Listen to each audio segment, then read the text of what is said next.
যে নির্বাচন ডিসেম্বর থেকে ২৬শে জুনের মধ্যে অনুষ্ঠিত হবে। প্রাথমিক টাইমলাইন দিয়েছেন এবং অন্যান্য উপদেষ্টারাও বেশ রিপিটেডলি বলেছেন যে এই সময়ের বাইরে তারা যাচ্ছেন না। এখন আমরা যেটা বলেছি যে এটা তো একটা আরও সুনির্দিষ্ট হওয়া দরকার এবং সেটা কনসেনসাসের মধ্যে দিয়ে হওয়া দরকার। ফলে স্টেক হোল্ডারদের সাথে তারা বসবেন আশা করি এবং বসে ঠিক করবেন যে কোন মাসে নির্বাচন হবে। ইতিমধ্যে ঐক্যমত্য কমিশন তাদের একটা সময়সীমা ঠিক করেছেন। 15ই জুলাইয়ের মধ্যে ঐক্যমত্য কমিশন তাদের সমস্ত এই ঐক্যমত্য তৈরির কাজটি সম্পন্ন করবে। এখন সেক্ষেত্রে যদি 15ই জুলাইয়ের মধ্যে এটা ঠিক হয়ে যায় যে কোনগুলো বিষয় আমাদের সর্বসম্মত হলো এবং কোন বিষয়ে আমাদের দ্বিমত থাকলো, তাহলে সর্বসম্মত বিষয়ের তা কার্যকর হচ্ছে না কেন? সর্বসম্মত বিষয়ে যেগুলো সংবিধান সংশ্লিষ্ট নয় সেগুলো তো কার্যকর হয়ে যেতে পারে খুব দ্রুত, আর সংবিধান সংশ্লিষ্টতা নির্বাচনের পরে হবে।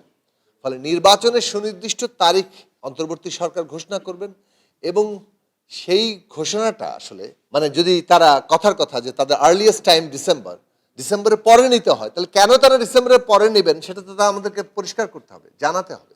তারা কারণ ব্যাখ্যা করবেন যে এই কারণে ডিসেম্বরের পরে নিতে হচ্ছে এবং এটা সময় তাদের লাগছে।